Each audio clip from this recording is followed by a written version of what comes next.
Hi, this is an episode of my YouTube series called What's Wrong with the World and How to Fix It.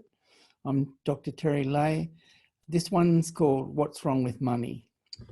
Okay, so most people think that money is just a means of exchange, and it makes exchange of, you've got something that you don't want and someone's got something else that, they want something of yours, and so you use money to make an exchange.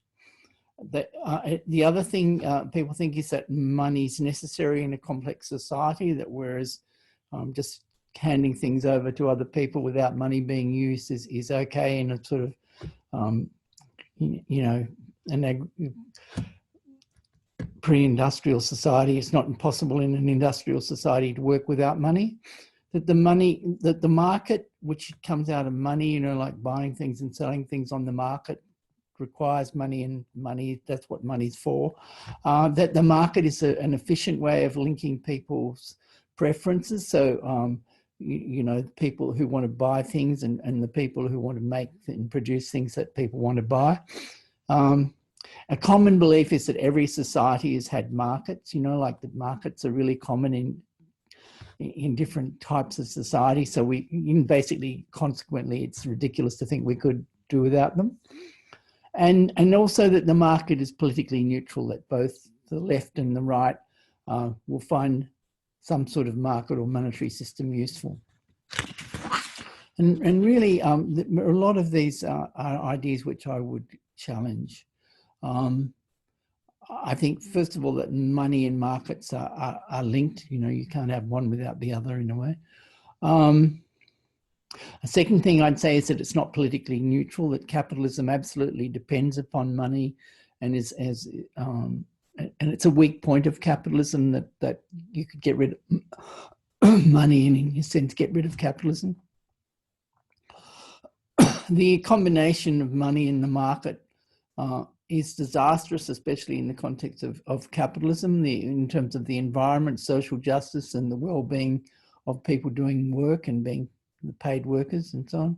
I don't think the market is efficient. I think that's really mistaken, and I'll explain why.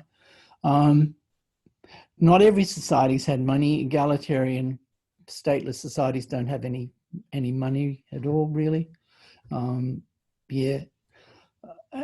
what we talk about in terms of money in those societies isn't really money, doesn't function as money, and I'll explain that by explaining how money does function. And that the market is not actually necessary to make a complex society work, Pardon me, this is really a surprising allegation of mine. But anyway, so let's start off by looking at the origins of money with the early states of the Middle East, Babylon and before that, right? And David Graeber talks about this in 5,000 Years of Debt, and I think I like his explanation. He says that the early states of this region, the Tigris and Euphrates, needed to pay their soldiers. They needed some way of rewarding soldiers and giving soldiers access to goods and services, especially food, obviously. And so what they did was that they forced the peasant classes to pay tribute in the form of money, right? So in other words, the state minted money and made money, and peasants had to pay their taxes in money. So how does this all work? So in order to pay their taxes, the peasants needed to produce something for the market. They had to sell something. And this is a form of alienated labor, in the sense that they're doing things to pay tribute, which is forced on them. They don't have any choice. And so the way this all links up is that soldiers can buy supplies from peasant producers. So the state pays soldiers with money, the peasants produce food, and the soldiers buy it. This is a huge cycle. And so what this little story suggests is that the state, money, and alienated labor were connected at the point of origin of money, and I would argue thereafter they're always connected.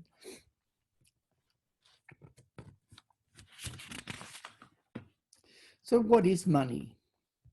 So I'm going to explain, as well as I can, what are called credit theories of money. And in this, I owe a lot to Anitra Nelson, who's written written and is writing on this topic. What are called credit theories of money means that having money is like as if society owes you something, that society owes you a debt. There's an expectation that you'll be able to use this money to purchase things that are available on the market, right? There's no point in money if that doesn't work, okay? So the point of money is you've got some money and you know that you'll be able to buy things with it. Your money then, what is your money? It's a claim on the social product. It's like a promise from society that you'll be able to access a certain amount of the social product by using your money. So having money is like having a record of a promise from society at large that you'll be able to buy something. And in this cause, this is why it's called the credit theory of money. In this, the society then, when you buy something, will pay back the debt that the money represents. Okay, so this has certain implications, which is basically that money and alienated labour are linked and inevitably linked, because the ability of your money to buy things depends on the fact that other people have been forced by economic necessity to sell their working hours for money. Right, because you wouldn't be able to buy anything unless other people had to do work and get paid for that work, and put things on the market which you can then buy. So the fact that your money is useful to you because other people's labour is forced labour. So this makes your money worth something. So other people have been forced to put their labour on the market to get a job, not necessarily what they would be preferred to be doing with their time, but what they think is required by the market, whatever makes sense in terms of the market. You know, like, okay, so like you've got certain skills, so you go for a job that's going to pay well in terms of those skills and things that you can offer on the market for your work. And then these other people who are producing this stuff are also forced to distribute what they produce to the people who can afford to buy their production, not necessarily the people to whom they'd prefer to distribute their products. So, for example, you know, you might be making strawberries, right? And you might want to the strawberries that you're making should go to people who are nutritionally deprived, living in the back of Burke or something like that. But you wouldn't be able to do that. I mean, if they didn't have the money to buy your strawberries, there wouldn't be much point. So basically, the distribution is also something that the market decides, as well as the fact that you've got to get a job and grow strawberries for production when you might rather be growing potatoes or something. So why, yeah, so okay, the money and alienated labour are connected. So why is alienated labour a problem? Well, first of all, no one should be expected to live their life doing what the market demands. No one should be expected to be ordered around and exploited by a boss on the condition of having a life. You know, like it's a kind of slavery to be enslaved by the market at large, and also by the effect of the market, which the various people that come to accumulate money and then hire other people to do work and take control of the means of production. All of these aspects of capitalism are linked into money. And you become what, you know, has been referred to by the left as a wage slave, or and that's absolutely right. So that's if you like, that's an ethical problem. And yet let's be total cynics and say, oh, well, that doesn't matter. But it also leads to a particularly pernicious political cycle in rich countries in capitalism, which is that workers put up with alienated labour. They go, oh, you know, I don't like to have to go to work, and you know, the boss takes everything that I do, and the market decides how it's to be distributed and so on. I put up with all of that because, you know what, I'm getting a wage, and my political demand is to be paid a higher wage and get more consumer goods and and modern productivity and technological development enables all this to happen. And I live better and better than my parents and grandparents and so on.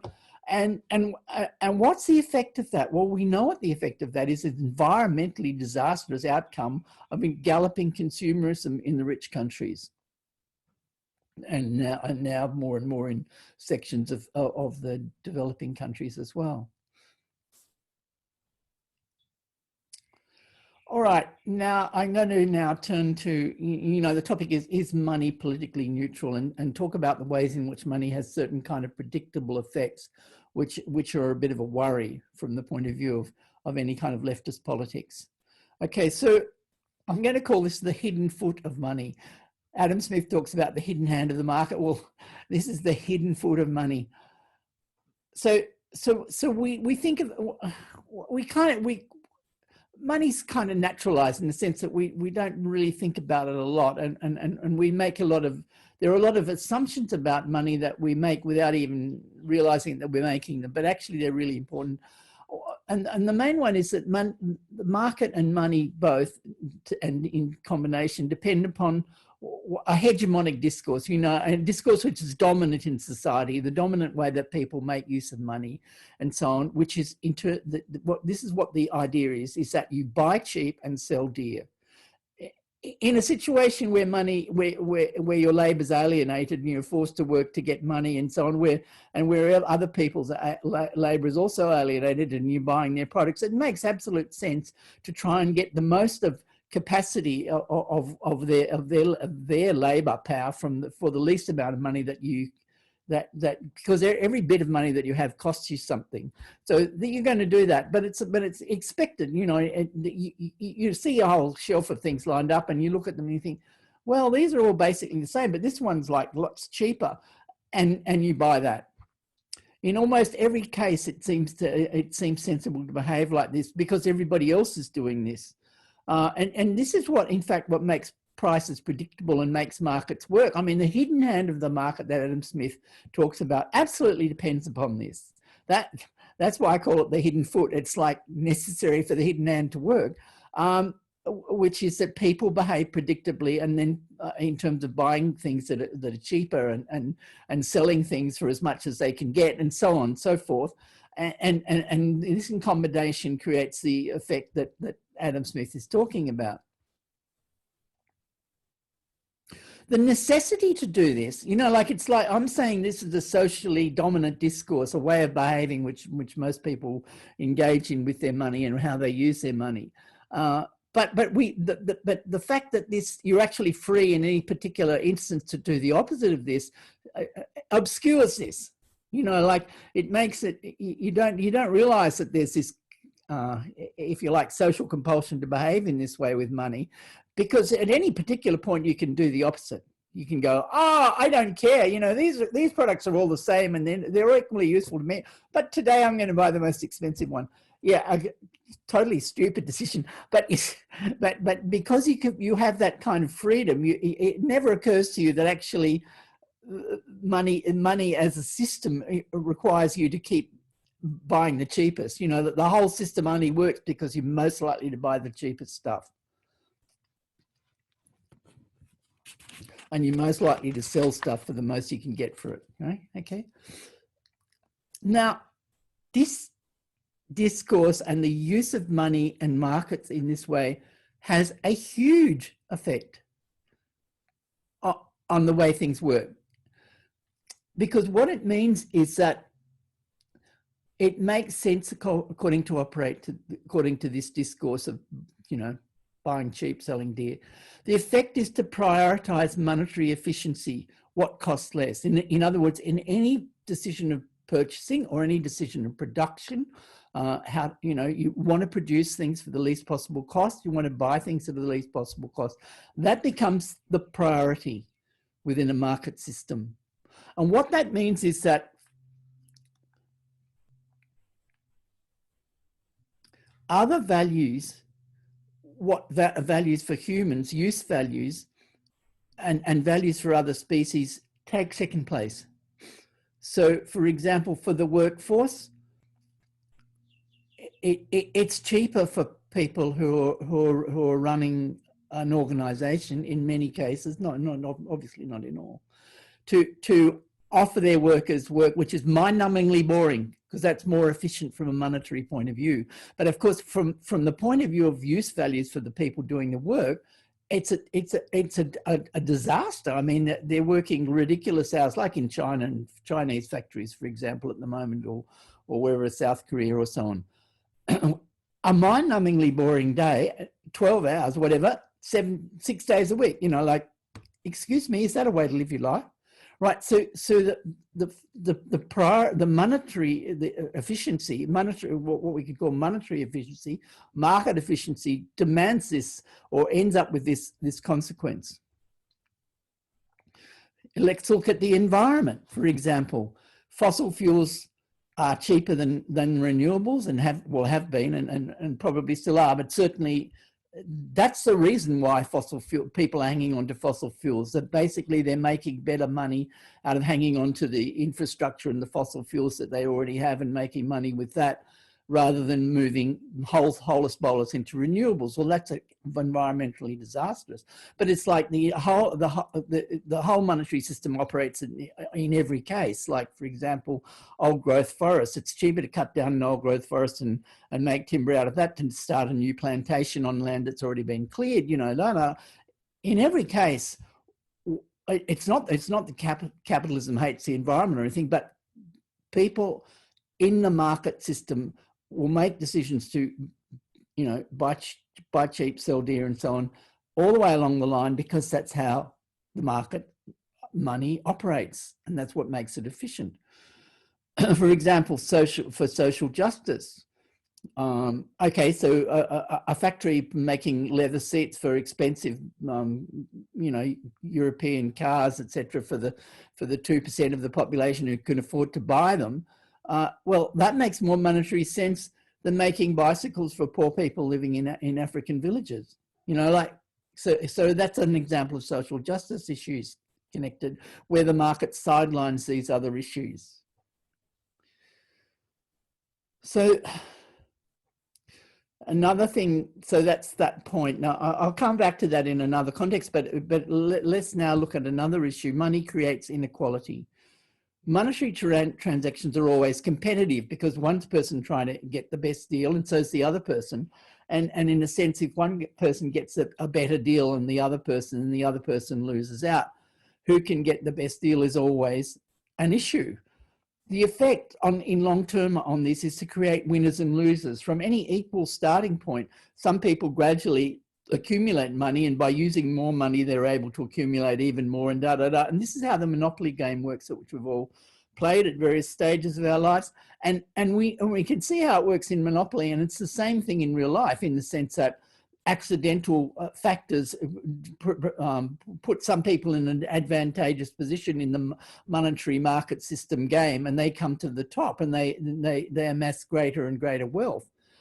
And as Piketty points out, this is only can be countermanded or countervailed or whatever, countered to some extent by the most incredible political pressures applied, and you know, we can talk about that later on, but basically it's very difficult to deal with that, to that effect. That is the general effect. And we have the situation today where, you know, like, I don't know, you know, 1% own, I've talked about this before, I haven't got the figures with me, you know, 1% own 50% of the wealth of the world, and you know, those kind of things, and you know, 2 billion people are starving with anemia or something. I mean, okay, these are the effects of the monetary market system.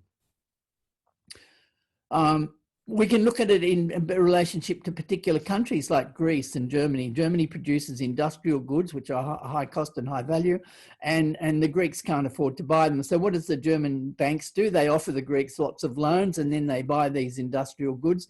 And then at the end of the day, the Greeks sort of have a huge debt crisis, and everyone goes, oh, these evil Greeks, you know, how lazy, they're not doing the right thing. Well, no, actually, the Germans were lucky. They're advantaged in particular ways to get these factories off the ground and get them started in a way that the Greeks weren't. And they make, you know, typical market use of that advantage to create this inequality. And then it's morally justified in terms of the market economy as being all about, you know, as though it's all about real values and who's working harder and stuff. It's a complete load of rubbish.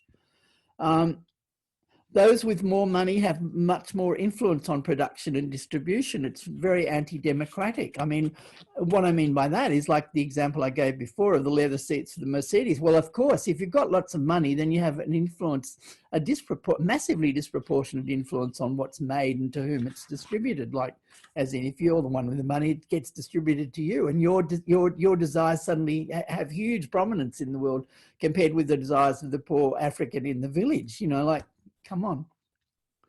So capitalism and money. Capitalism is based totally on the class effects of the market. I mean, as I was saying before, capitalism is the only society in a way where the means of production, you know, like farms, factories, and banks and so on, can be privately owned and sold as part of capital, right? That other class societies don't operate like that. And the second thing that's unique to capitalism is that the working class offers their labor power on the market as well, you know, like as in compared to being slaves or whatever in feudal society. So capitalism is a society where the whole class structure depends upon the way the market operates. The capitalists are those who have the most money and use their money effectively to grow their money. The working class are those who have to offer the working class and the middle class are those who have to offer their services and skills and labor power on the market to make money to live.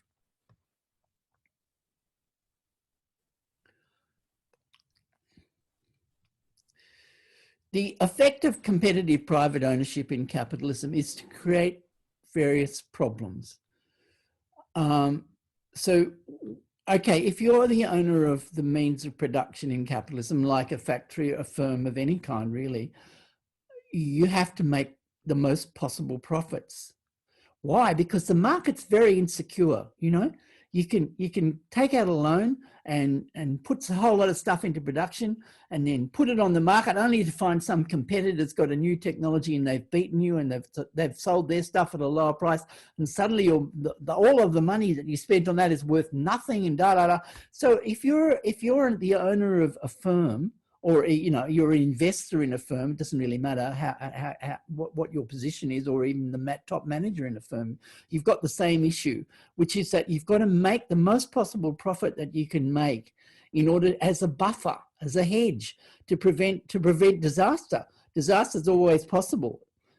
And so what does that mean? So every firm's competing to make profits. So how do they do this? They do this by cutting the amount of workers, you know, work they need and paying less for their workforce. They do this by getting in new machinery which produces things at a cheaper price.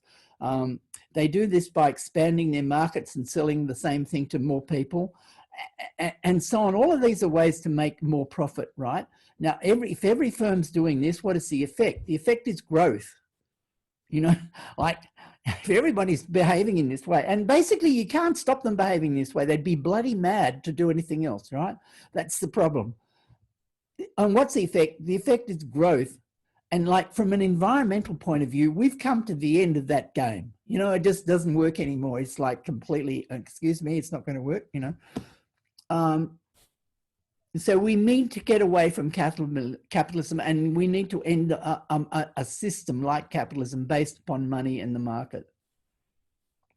Now, of course, in this context, a lot of people think, oh, well, you know, I know what we'll do. You know, we'll run a market economy. Okay, that'll be fine. But instead of those evil capitalists controlling every firm, we're going to have a cooperative of workers controlling every firm. And there's going to be a cultural shift. Don't you worry about that. And these workers are going to go, okay, how can we run our cooperative ethically? You know, we're not just going to be dominated by the market. When the market is, an ethical decision is not a good market decision. We're going to make the ethical decision rather than the preferable market decision.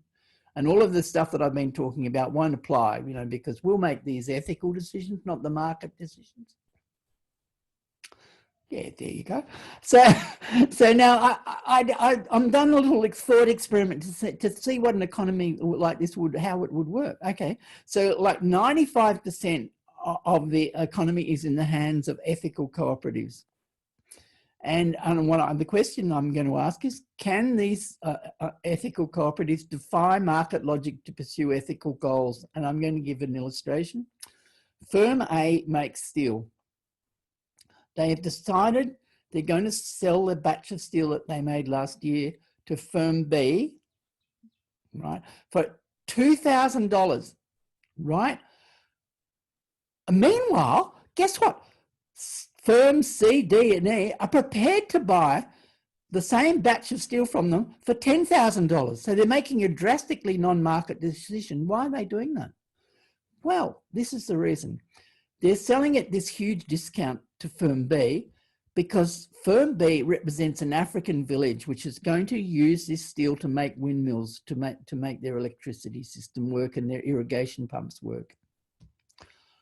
Right, so they made this ethical decision. They don't care about the money. You know, they decided not to worry about the market imperatives and so on, and they're going to do this. All power to their elbow. Way to go. And are they worried? Is firm A worried? Workers in firm A, let's say it's in Germany, right? They're making steel, right? Are they worried? No, they're not the least bit worried. Why not? Because you know what, they're only getting $2,000 from firm B, that representing the African village. So what are they going to do with that $2,000? They're going to firm W. Firm W is going to sell them a batch of guitar amps for $2,000. Oh, great. That's what we really want. Now, firm W is in a similar position. They could sell a batch of guitar amps to firms X, Y, and Z, each of which is prepared to pay $10,000 for those same amps. Why are they not doing that? Why are they defying market logic? Because they want to run their cooperative ethically, and part of what they want to do is to make sure that workers get some control and leverage over to whom the products are going to be distributed. And they like firm A the best out of all the people trying to buy their amps, because firm A is into heavy metal, you know, type of musical genre for those who don't know. And heavy metal is the preference of workers in firm W. Firm W that's making the guitar amps goes, yep, that's what we'll do. Okay, so this is a classic example of how a society, which is a market society, but with ethical cooperatives, might work. And what can you say about this? Well, imagine if every cooperative in the market, like as I said, 95% controlled by cooperatives, market prices would be completely unpredictable, right? Nobody would know what it would cost to buy a guitar amp, what it would cost to buy a batch of steel. You wouldn't have the faintest clue. The value of money would be completely unpredictable. It would be like the worst effects of the Soviet Union would look like a model of efficiency by comparison. Mugabe in Zimbabwe, it looked like running the economy really well, despite galloping mad inflation. The money would cease to be relevant. And what you could say about it is that markets and money would be having little influence over production and distribution decisions. Adam Smith's hidden hand wouldn't work. The hidden foot would be absent. Drat. And it would make more sense in a situation of chaotic as this for firms to make decisions by meetings and agreements. You know, firm A would meet with firm B and decide, we will supply you with this amount of steel next year. And firm W would meet with firm A and say, we will supply you with this amount of guitar amps next year. This is a solid promise, an agreement, money's not involved, money's not relevant. So what would you have then? You'd have a non-market or gift economy or commons cooperative economy without money, right? That's what I think actually would work best. So the problem with the sort of, you know, Gibson Graham and Eric Olin Wright, key theorists in this field, you know, like their kind of vision of a cooperative solidarity economy and it's incoherent. It can't possibly work. Let's now look briefly at digital currencies like Bitcoin. So a lot of anarchists are tempted by Bitcoin, and there's a whole kind of leftist digital currency wonk kind of movement. And let me make a few comments about that, right? So first of all of the problems of markets that I explained above also operate with digital currencies. You know, buying cheap and selling dear is the only way to make money work, and Bitcoin has to work like that. And so does any digital currency, right? The minute it seriously starts not to working like that, you've got exactly the situation I was describing with the cooperatives, where Bitcoin's not really worth any predictable thing, right? That's one issue, don't know. The second is that far from Bitcoin being stateless, the default value of any digital currency is always linked to a state-enforced currency. So we all know how much Bitcoin's worth. It's how much US dollars it's worth.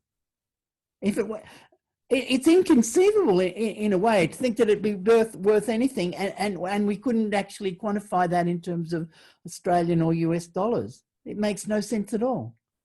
We have market economies. They are state sanctioned and run by states.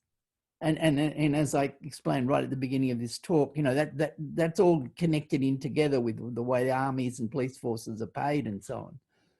And so consequently, any sort of subsidiary currency of the kind like Bitcoin, whatever, falls into this ambit. And what Hike would say about Bitcoin, now to be getting really nasty, is that the aim of the Bitcoin is to protect the assets, that the state will protect the assets that you've bought with Bitcoin, but at the same time, you're hiding your monetary transactions from the state, so you can't be taxed or whatever.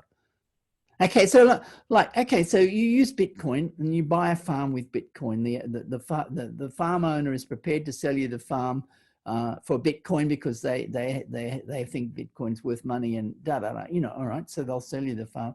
Now, imagine a whole bunch of squatters occupies your farm the week after you buy it from, and they say, yeah, you think you own this farm? You paid Bitcoin for it. What a mug. No, you expect that you say, no, I might be a mug using, you might think I'm a mug using Bitcoin, but look, I've got the title deeds here. They say I own this farm. And you will have, the farm owner would have given you the title deeds certified by the state, and you'll call the cops, come here and get rid of these squatters. You know, okay, so it's a fiction. From the point of view of anarchists, it's like, anyway.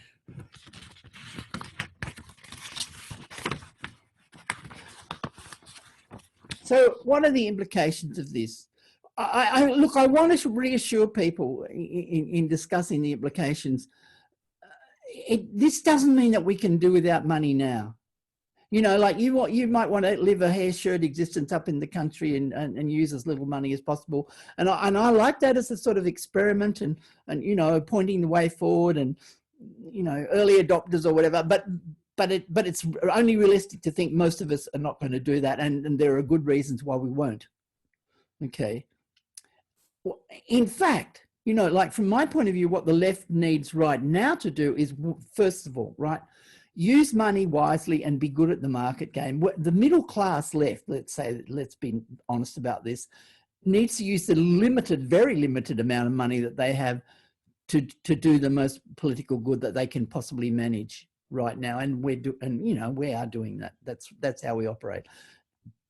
To think that you can do that without using the money and market system at the moment in this context is just a pipe dream, right?